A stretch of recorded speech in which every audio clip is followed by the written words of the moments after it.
Olá, curiosos! Sejam bem-vindos ao nosso canal. Falaremos hoje do vestibular mais feito do Brasil, suas origens políticas, a consequência de grandes decisões cedo, e o que se tornou o ensino público do Brasil. Mas, vocês sabiam que o Enem tem a ver com o Plano Real, e também com a queda da URSS? Antes de continuarmos, deixe aqui o seu like e se inscreva no nosso canal para ficar sempre por dentro das mais diversas curiosidades e saber o que ninguém mais sabe. Os jovens e demais pessoas que se preparam para realizar o Exame Nacional do Ensino Médio frequentemente experimentam uma mistura complexa de emoções. O Enem é uma avaliação crucial no Brasil, utilizada como critério de seleção para o ingresso em diversas instituições de ensino superior, seguindo o significado de vestíbulo, pátio exterior de acesso à entrada, que deu origem à palavra vestibular. Para adentrarmos no âmbito político, primeiro precisamos passar pelo aspecto psicológico da coisa. A sensação dos mais jovens ao fazerem o Enem é de que todo o seu futuro está concentrado em somente um dia do ano, dia que será dividido em 2 finais de semana. Além da ansiedade de esperar o ano inteiro para finalmente saber o que a prova irá cobrar, ainda existe a pressão dos pais, quando nos referimos a ingressantes adolescentes. Isso é extremamente prejudicial aos jovens, pois o córtex pré-frontal, a região responsável por tomada de decisões, compreensão, concentração, gerenciamento de emoções, avaliação de sucesso e fracasso, e definição de metas, começa a se formar a partir dos 3 a 4 anos de idade, e só termina de estar completamente formado aos 25 anos. Agora, imagine a seguinte situação. Você precisa definir rapidamente algo sobre um importante projeto de trabalho a que está se dedicando. Essa definição, que vista de longe parece simples, na verdade, aciona nosso córtex pré-frontal, e se você for muito jovem, provavelmente a sua tomada de decisão não será mais adequada, pois você não terá a plena desenvoltura do seu córtex para enxergar o caminho mais correto. Se você possui menos de 25 anos e está prestando vestibular, como acontece com a maioria dos participantes, você está tecnicamente em um ponto de inflexão na sua vida, onde definirá qual rumo você terá que seguir. Olhando por esse lado, parece meio óbvio que grande parte dos jovens tomará a decisão errada. Além disso, após os 25 anos você percebe que a vida não é imutável em relação à carreira. Você pode amar uma profissão por 10 anos e ao final desse tempo, decidir que não deseja mais percorrer esse caminho. As tomadas de decisão dos jovens são tão prejudicadas antes dos 25 anos que até a taxa de incidência de suicídio é maior nessa idade, pois existe uma incompreensão da passagem de tempo. Tudo parece que vai doer para sempre, e a felicidade momentânea também parece eterna, causando grande quebra de expectativa quando se mostra não ser. Agora, para você que mal pode segurar sua ansiedade em relação ao aspecto político da época, e o que afinal, o Enem tem a ver com o Plano Real e a queda da União Soviética. A década de 1990 foi marcada por uma série de eventos significativos na política. O Exame Nacional do Ensino Médio teve sua origem nos anos 90, como parte de um conjunto de reformas educacionais propostas pelo governo federal. O Enem foi criado com o objetivo inicial de avaliar a qualidade do ensino médio no país, mas só entrou em vigor em 1998 no segundo mandato de Fernando Henrique Cardoso. Naquele período, o Brasil passava por várias mudanças políticas, econômicas e sociais. A década de 1990 foi um momento em que as ideias e políticas liberais ganharam destaque em muitas partes do mundo.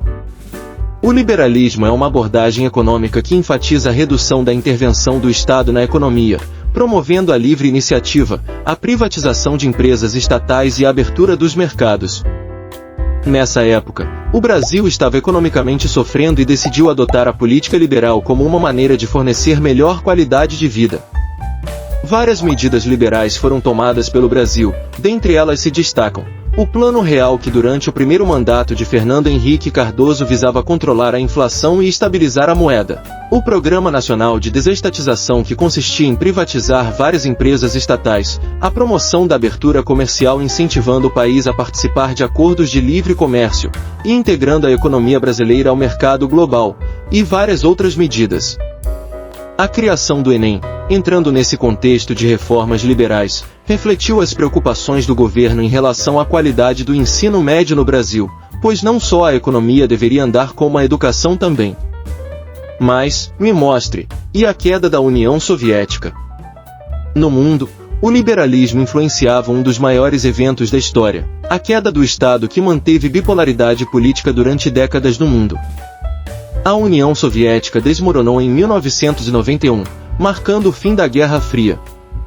O colapso foi precedido por uma série de eventos, inclusive pela falha de administração econômica da União e de seus estados satélites. Muitos dos ex-estados soviéticos embarcaram em programas de transição para a economia de mercado. Isso frequentemente envolveu a privatização de empresas estatais, a introdução de reformas econômicas e a adoção de políticas alinhadas com os princípios do liberalismo. Como sempre acontece ao longo do tempo, muita coisa mudou quando o assunto é educação.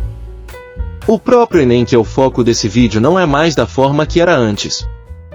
Mas, faremos um recorte da educação do Brasil ao longo do tempo para entender melhor o que envolve essa prova.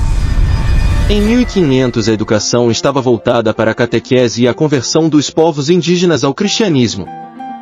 Tirando isso, a educação era restrita às classes mais privilegiadas, principalmente aos filhos da elite colonial e àqueles que pretendiam ingressar no sacerdócio. Com a independência do Brasil em 1822, houve uma maior demanda por educação devido à necessidade de formação de uma elite burocrática e técnica para consolidar a nação recém-formada. No entanto, a oferta de educação ainda era limitada e voltada para as elites. Ao longo do século XIX e início do século XX, o Brasil experimentou diversas reformas educacionais e mudanças na legislação, refletindo as transformações políticas e sociais do país. A Proclamação da República, em 1889, e a Constituição de 1891 trouxeram novas perspectivas para a educação, com o objetivo de promover a laicidade do ensino.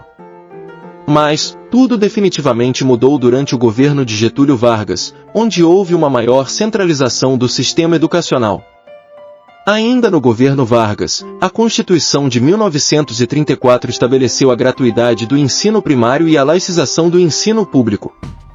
Indo para alguns anos mais tarde, no regime militar de 1964 a 1965, foi definido a divisão de ensino em 2 ciclos, primeiro e segundo graus, buscando alinhar a educação com as necessidades do desenvolvimento econômico. Houve também um esforço para expandir o ensino técnico e profissionalizante, visto como uma resposta às demandas do mercado de trabalho em um contexto de industrialização. Além disso, os militares promoveram a descentralização da educação. No contexto de 1990, o Enem surge para medir a qualidade do ensino médio. A grande maioria das universidades públicas realizava vestibulares próprios, eram provas elaboradas pela própria instituição, abrangendo disciplinas específicas relacionadas ao curso desejado. Foi apenas em 2009 que o Enem passou por uma grande transformação, tornando-se uma das principais formas de acesso ao ensino superior no Brasil. Por se tornar porta de entrada para o ensino superior, a prova foi se tornando cada vez mais difícil e mais injusta. Parecendo que o brasileiro médio hoje tem mais oportunidades para uma boa base de estudos. Com base no que foi dito, todos se chocaram com os exames recentes do PISA, Programa Internacional de Avaliação de Estudantes, demonstrando que a qualidade educacional do Brasil só vem caindo. Muitos alegam que antigamente a qualidade das escolas públicas de ensino fundamental ao médio eram altíssimas, mas agora as escolas particulares é que detêm essa afirmação. Ou seja, como um simples aluno de escola pública com péssima educação, conseguirá obter uma boa pontuação no Enem? A chance é muito baixa, fazendo com que alunos pobres e com educação de baixa qualidade tenham que entrar numa faculdade particular por não ter condições para prestar os vestibulares e Enem, trazendo o efeito do pobre de universidade privada e o rico de universidade pública. Mas, ultimamente o que vem deixando o mundo todo boquiaberto é que o país todo está mostrando uma péssima desenvoltura acadêmica, inclusive as escolas particulares. As pontuações médias do Brasil geralmente ficavam abaixo da média internacional, e havia disparidades significativas entre alunos de diferentes regiões e contextos socioeconômicos, mas conseguimos quase que homogeneizar isso, de forma negativa, claro.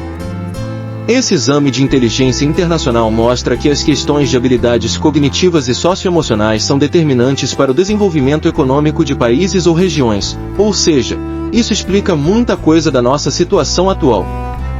A cada vez mais parece que o cerco educacional se fecha, deixando a população cada vez mais ignorante e sem perspectivas de um futuro.